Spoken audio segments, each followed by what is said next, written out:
topic is Age of Revival. It's a continuation of Age of Chosen and 100 Years of War, and it's from 14,000 to 1550. When we think about this period, we have mainly four important historical events happen in this period.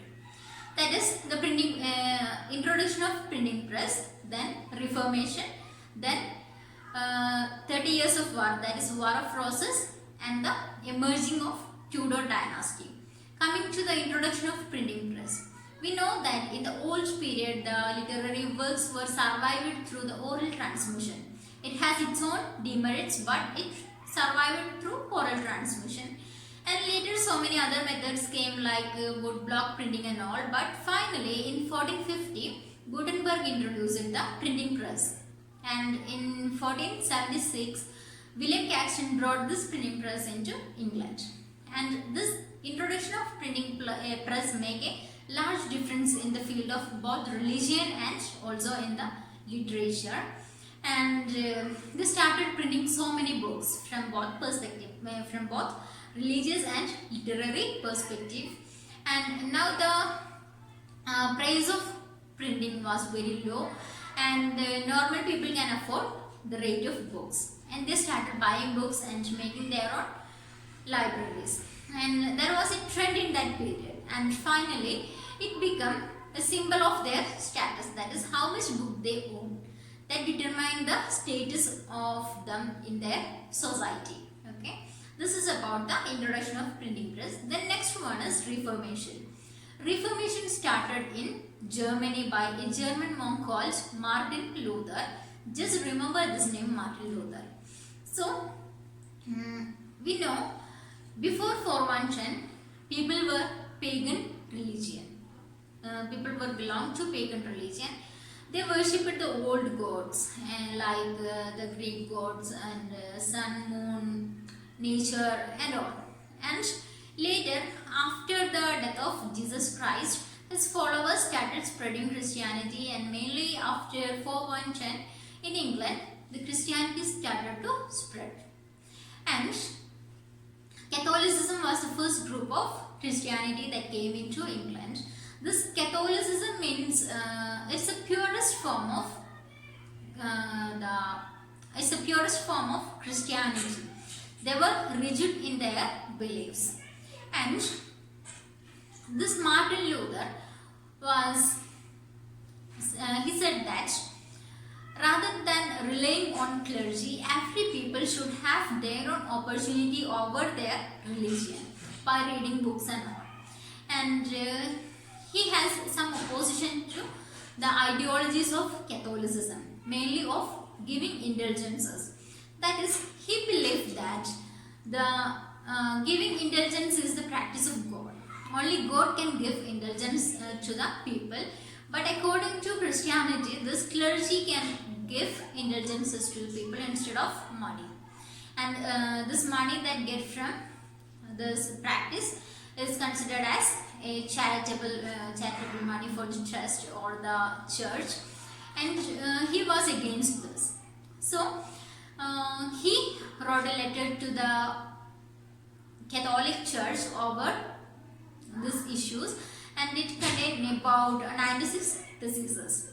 And this is the starting of Reformation in the England or in the English society.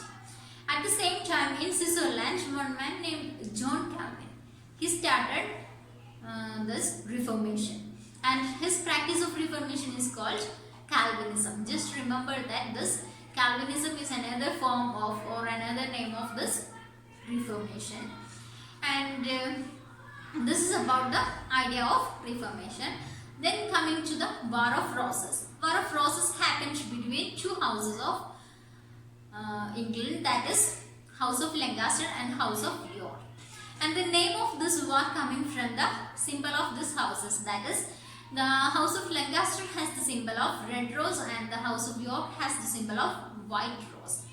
And this made this name War of Roses. Okay, so this war happened in 1455 to 1485, even though the reason for this war started so long. From 1377. We can say from 1377 because we know that the 100 years of war that started in 1337 was it was started by Edward III and he died in 1377 before the end of this 100 years of war. And later Henry V became the ruler and he led the war. And his demands were a French wife, a French revenue and a French throne. Three impossible things. Okay. And finally, after 5 years of Battle of Agincourt, when I discussed about the 100 years of war, I mentioned about Battle of Agincourt, and this happened in 1415. And after 5 years of this 1415, the France accepted the demands of Henry V. And when he died in 1422, he left the French crown and also the England crown to his son named Henry VI. He was like a shadow king. Okay, like a shadow king means he was a puppet in the hands of noblemen. Later, this noblemen came into power, or they tried to came into power, and this led to this 30 years of war or the War of Roses. And finally, this War of Roses happened, and the end of War of Roses is the beginning of Tudor dynasty. The first Tudor monarch was Henry VII. He was from House of Lancaster and he married to a daughter of House of York, and he became the first Tudor monarch, and their symbol is the combination of this white and red roses. Okay, so he was the one who inspired the education and art and culture, and his period was a period of growth in the field of literature or in the field of traditional art forms.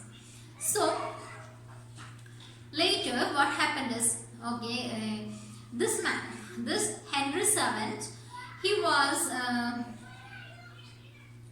a strict ruler, and he developed, he improved the infrastructure of England, which was destroyed by this wars and all. So he ruled from 1485 to 1509, and after his death, his son Henry VIII became the king. He ruled from 1509 to 1547, and the most interesting thing is he has 6 wives. Okay, he married 6 times. When he came into power, mainly there were the Catholic religion, and the king and the church is under this Catholic religion. And this Henry VIII always wanted a male heir, but his first wife, Catherine, the Queen of Aragon, who gave birth to a female or gave birth to a daughter, that is Queen Mary. Okay, so he want to banish this wife and daughter, and he want to marry again. But this Catholic Church and the Pope was against these ideas, and because of this, he passed the Act of Supremacy. That is, in this Act of Supremacy, he says that the supreme power of England and the Anglican Church is king. That is, there is no connection between the Pope and the English Church. And by this, he got permission to marry another woman, and he married Anne Boleyn, and she also gave birth to a daughter, and this daughter is named Elizabeth. That is the Elizabeth, that is the first virgin queen of England. Okay, then again he divorced his wife and married again. That is, at this time he says that this lady, that is Anne Boleyn, seduced him to witchcraft, so that he divorced her and sentenced her to death. Okay. At the same time, in the case of Queen Mary and in the case of Queen Elizabeth, he passed the act, first act of succession and the second succession act. That is, in the first succession act, he says that this Queen Mary is an illegitimate heir, and the same thing happened in the case of Queen Elizabeth. He says that she, that is Queen Elizabeth, is also illegitimate heir, and then he married to Catherine. Then he married to Jane Seymour. Okay, Jane Seymour, and in this marriage he got a male heir named Prince Edward. Okay. Later he married 3 more times, like Anne Cleves, Catherine Howard, Catherine Purse, but no need to understand all these names of his wives. Just remember that Anne Boleyn was the mother of Queen Elizabeth. Then Catherine of Aragon was the mother of Queen Mary, and also this Jane Seymour was the mother of Edward III. This Edward III was died at his early ages. That is, our king, this Henry VIII, died in 1547, and later came the Edward into the crown, and he ruled almost 6 years. That is, he came into power in his early age, and in early age he died. Okay, so he was a Protestant. That is, his first wife is a Catholic one. He divorced her, and all other his wives are Protestants.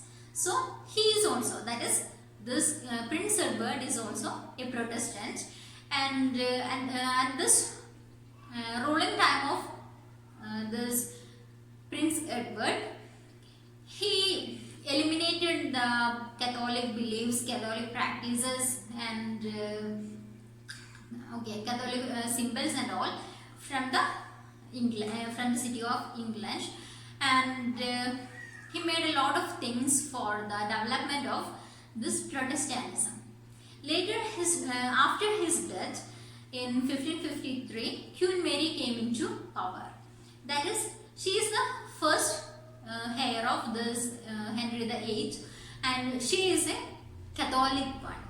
And at the time of her rule, what happened is she started to she insisted the Catholicism in England, and she executed many Protestant believers from their country. She spent a major amount of money in this execution of this this Protestant followers. Okay, so in this period, it's a period of bloodshed because of this execution, and by this she earned the name Bloody Mary. Okay, she earned the name Bloody Mary.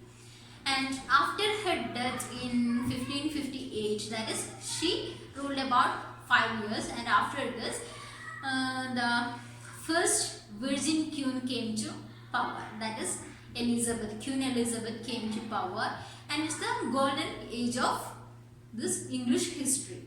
Okay, so this is about the history of Age of Revival.